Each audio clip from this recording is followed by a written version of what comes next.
Le réseau routier québécois devient plus fragile lorsque la terre commence à dégeler et que la neige fond.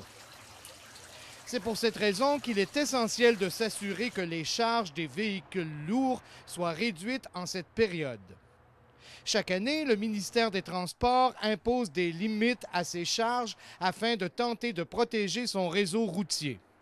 Eh bien, c'est qu'en période de dégel, la chaussée est affaiblie. On parle de 30 à 70 affaiblie davantage qu'en temps normal que, par exemple, en été. Les véhicules lourds doivent alléger leurs charges depuis le 8 mars dernier et il en sera ainsi jusqu'au 7 mai prochain, 2 semaines plus tôt qu'en 2008.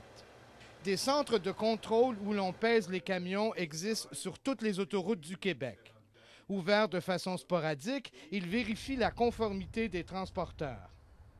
Équipés d'appareils à la fine pointe de la technologie, plusieurs opérations s'y déroulent tout au long de l'année.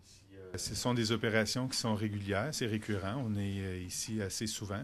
Donc, oui, c'est un poste de contrôle qui est opéré là, de manière assez fréquente. Lors de chaque opération, plusieurs camions ne se conforment pas à la réglementation en vigueur. Avant de quitter le centre de contrôle, des mesures doivent être prises afin de les rendre conformes immédiatement. En plus de vérifier les charges des camions lors des périodes de dégel, plusieurs inspections mécaniques sont effectuées tout au cours de l'année. Benoît Tessier affirme que certains camions sont de véritables dangers publics. Dans certains cas, ils sont immédiatement remisés. Donc, il serait illogique de les intercepter ici, de leur donner une contravention, puis de les laisser continuer à abîmer la route, là. D'autant plus qu'on sait qu'il y a certaines catégories d'essieux, lorsqu'on parle d'essieux simples, là, abîment beaucoup plus la route que d'autres types d'essieux. Parce que l'impact financier peut être significatif pour les transporteurs, certains camionneurs pourraient être tentés d'éviter les contrôles routiers. Bien, lorsqu'on exploite le poste de contrôle, on a toujours des équipes de patrouilleurs qui ratissent le territoire.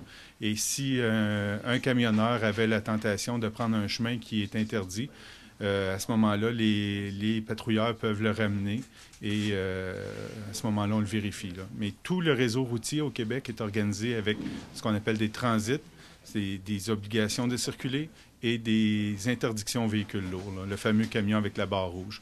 Donc, tous les chemins autour où les camionneurs sont interdits là, sont munis de ces affiches-là. Le réseau routier appartient à tous les utilisateurs. Chaque année, des sommes astronomiques y sont investies afin de le rendre plus sécuritaire. Pour être efficace, la réglementation se doit d'être respectée.